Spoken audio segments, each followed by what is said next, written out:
Okay, so I lied. When I first switched to the FX3, I told you that it didn't need a cinema rig build out and the cageless design was enough. Well, here we are.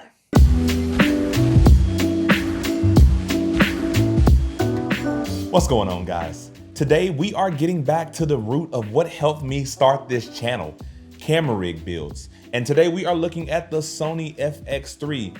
I have been doing a couple of jobs recently that's required me to have the camera built out more than my usual interview setups, and a little more requires a little more. So what I've done is I've designed a rig that capitalizes on the small and compact nature of the FX3 while also utilizing its versatility to get the most out of what you have. So what I'm gonna do is we're gonna walk through this thing and I'm gonna show you every decision I've made and why I've made it and how it helps me get through all the film jobs that I have.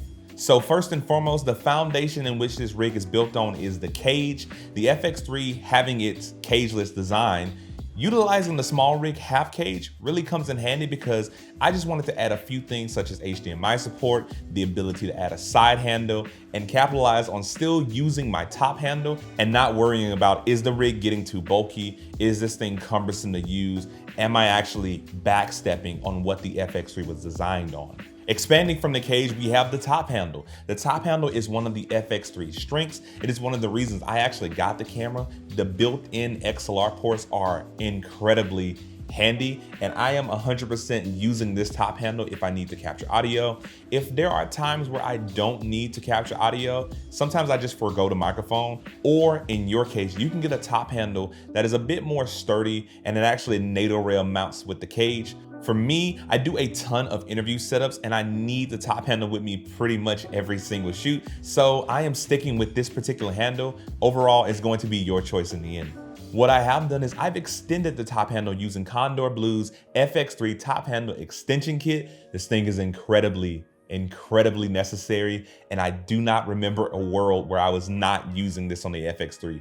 It's perfect. Next up, we have the base plate. The base plate that I decided to go with was a sleek and elegant design from Small Rig. It looked really cool. I hadn't seen many people use it. And what I've done is I've attached a NATO rail quick release to the top of this base plate. This helps me utilize the Small Rig half cage because it has NATO rail support on the bottom. So if I want to use a cage, I can just slide this thing into the base plate. If I don't have to, but the screw-in mechanism helps lean towards this toolless build out. I don't actually need to get out Allen wrenches or screwdrivers to build this thing out. I can slide it onto the NATO rails, use it when I want to, and keep it simple when I don't. Now, I've attached 12-inch 15mm rods to the base plate. You can get away with 8-inch rods, but because I wanted lens support for the particular lenses I were using and a couple more things, I decided to go with 12-inch. 8-inch is surprisingly perfect for most lenses. Okay, now battery and power.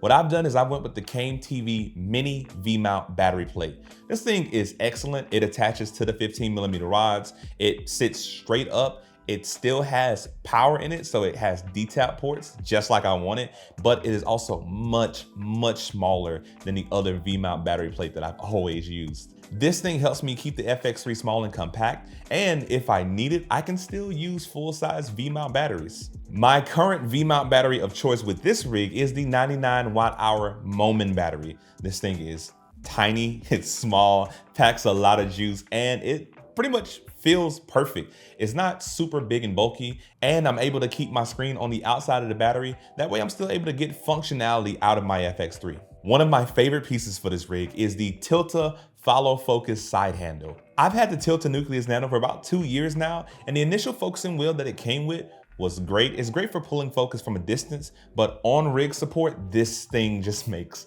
so much sense. Being able to pull focus right with a finger, not moving, not compromising anything, just right there on my side handle, just chef's kiss. All you need to do is attach one cable from the side handle to the Tilta Nucleus Nano. There's a battery that goes into the side handle that powers the Nucleus Nano. There is no pairing. You just calibrate it to the lens and you're good to go. Now, the elephant in the room, the lens. This rig works really well with pretty much any lens out there, but the ones that can take advantage of it the most is the ones I have here. This is the DZO Catta Zoom cine lenses. These things are incredible. They are exceptionally versatile, really lightweight, produce an excellent image, And yeah, it just kind of works so perfectly with this tilted side handle. I'm able to zoom in and out. I'm able to focus pull with minimal focus breathing. It is so, so good. If I had to sum them up in 3 words, they're versatile, lightweight, and deadly.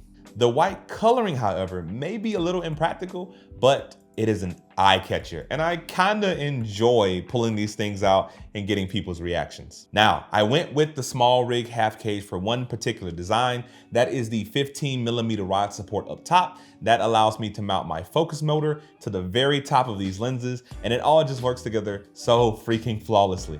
As stated earlier, my focus motor of choice is the Tilta Nucleus Nano. It works seamlessly with this side handle, and it works beautifully with the long focus throw of these lenses. Now, you may notice a secondary follow focus wheel on the right side of my rig. This is for zooming in and out. Once the rig gets really built up, it's kind of hard to reach in and use the zoom function of the Catta lenses. So what I decided to do was add an extra follow focus wheel on the right side, be able to zoom in and out with no hassles, not having to worry about getting my hand stuck in the rail or anything. Adding a follow focus wheel for the zoom may be overkill, but it's exceptionally effective. What I've also done is I've added a lens support to the end of the 15mm rod just to support the weight of the zoom lenses. This is one of the big reasons I went with 12-inch rods instead of the 8s.